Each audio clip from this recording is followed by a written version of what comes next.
The Great Controversy by Ellen G. White.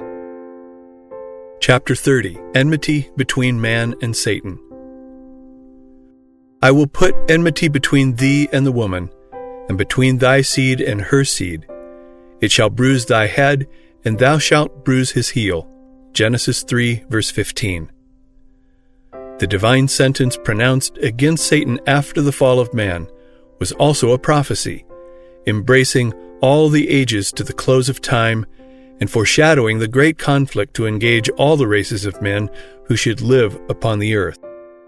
God declares, I will put enmity. This enmity is not naturally entertained. When man transgressed the divine law, his nature became evil, and he was in harmony and not at variance with Satan. There exists naturally no enmity between sinful man and the originator of sin. Both became evil through apostasy.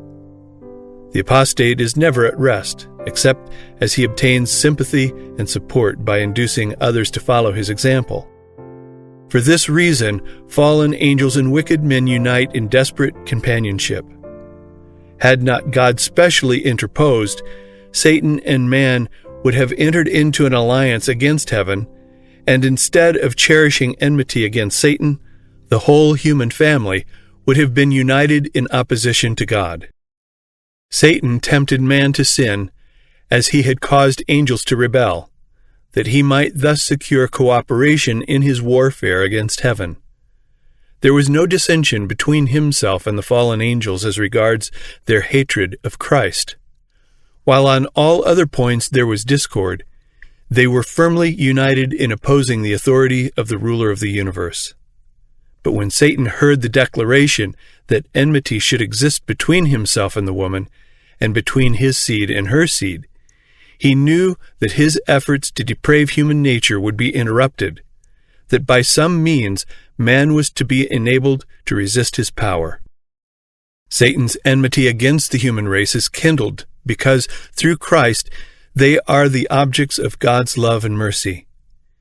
He desires to thwart the divine plan for man's redemption, to cast dishonor upon God. By defacing and defiling his handiwork, he would cause grief in heaven and fill the earth with woe and desolation. And he points to all this evil as the result of God's work in creating man. It is the grace that Christ implants in the soul which creates in man enmity against Satan. Without this converting grace and renewing power, man would continue the captive of Satan, a servant ever ready to do his bidding. But the new principle in the soul creates conflict where hitherto had been peace. The power which Christ imparts enables man to resist the tyrant and usurper. Whoever is seen to abhor sin instead of loving it, whoever resists and conquers those passions that have held sway within, displays the operation of a principle wholly from above. The antagonism that exists between the Spirit of Christ and the spirit of Satan was most strikingly displayed in the world's reception of Jesus. It was not so much because he appeared without worldly wealth, pomp, or grandeur that the Jews were led to reject him. They saw that he possessed power which would more than compensate for the lack of these outward advantages. But the purity and holiness of Christ called forth against him the hatred of the ungodly. His life of self-denial and sinless devotion was a perpetual reproof to the proud, sensual people. It was this that evoked enmity against the Son of God. Satan and evil angels joined with evil men. All the energies of apostasy conspired against the champion of truth. The same enmity is manifested toward Christ's followers as was manifested toward their master. Whoever sees the repulsive character of sin, and in strength from above resists temptation, will assuredly arouse the wrath of Satan and his subjects.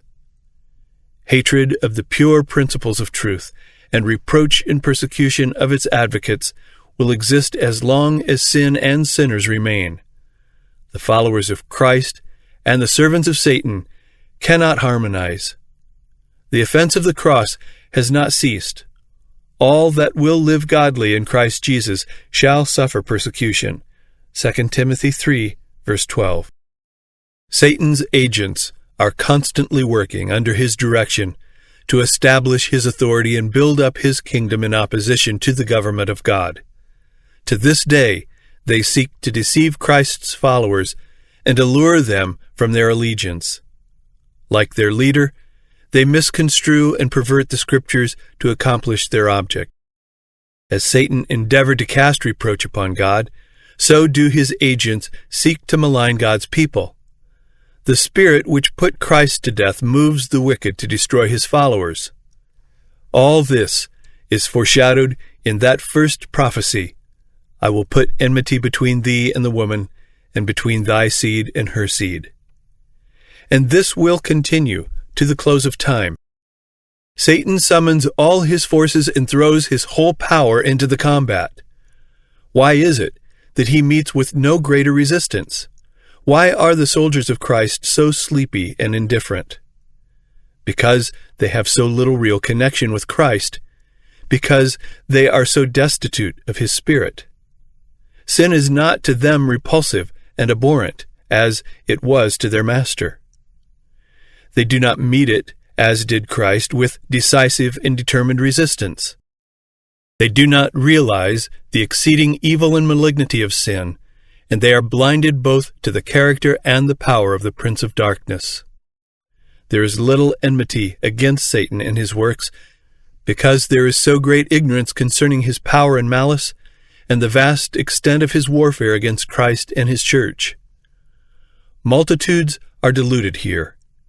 They do not know that their enemy is a mighty general who controls the minds of evil angels, and that with well-matured plans and skillful movements, he is warring against Christ to prevent the salvation of souls. Among professed Christians, and even among ministers of the gospel, there is heard scarcely a reference to Satan, except perhaps an incidental mention in the pulpit. They overlook the evidences of his continual activity and success. They neglect the many warnings of his subtlety. They seem to ignore his very existence. While men are ignorant of his devices, this vigilant foe is upon their track every moment.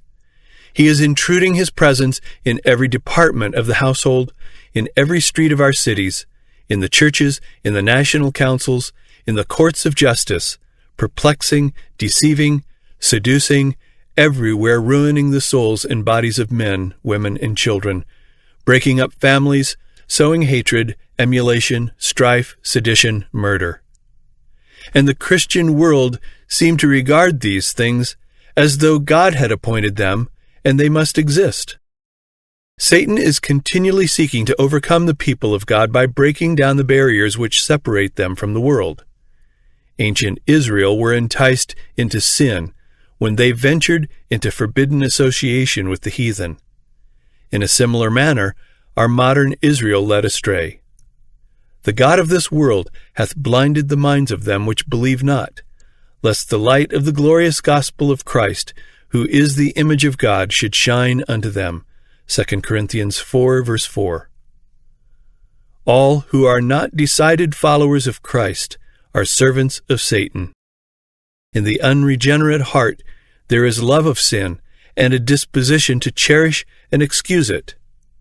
In the renewed heart there is hatred of sin and determined resistance against it. When Christians choose the society of the ungodly and unbelieving, they expose themselves to temptation. Satan conceals himself from view and stealthily draws his deceptive covering over their eyes. They cannot see that such company is calculated to do them harm, and while all the time assimilating to the world in character, words, and actions, they are becoming more and more blinded. Conformity to worldly customs converts the church to the world. It never converts the world to Christ. Familiarity with sin will inevitably cause it to appear less repulsive.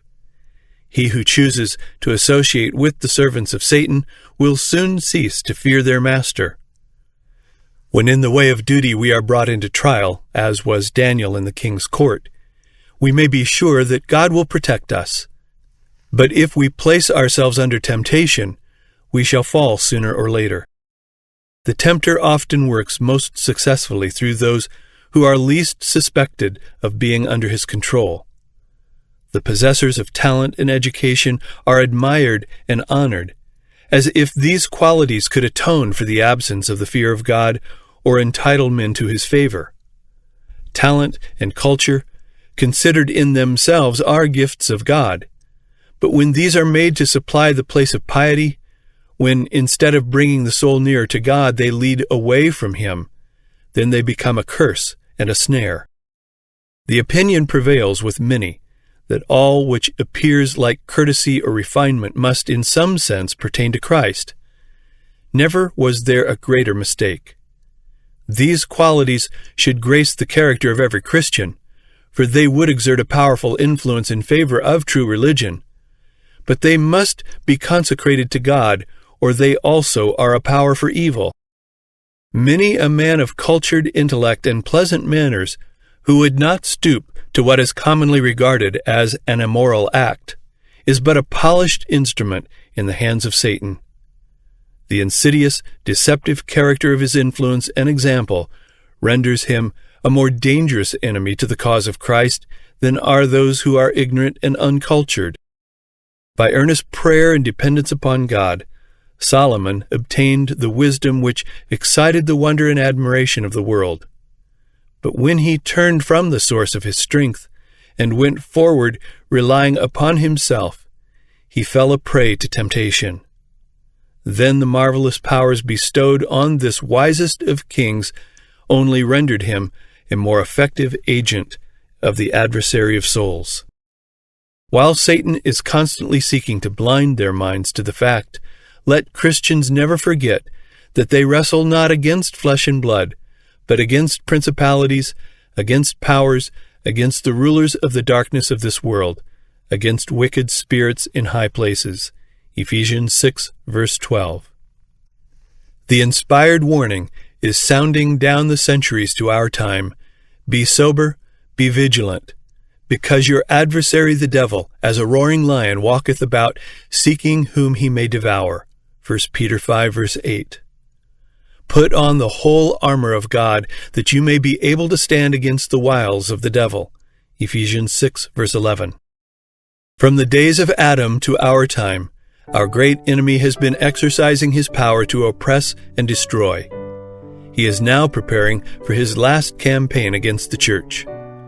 All who seek to follow Jesus will be brought into conflict with this relentless foe. The more nearly the Christian imitates the divine pattern, the more surely will he make himself a mark for the attacks of Satan.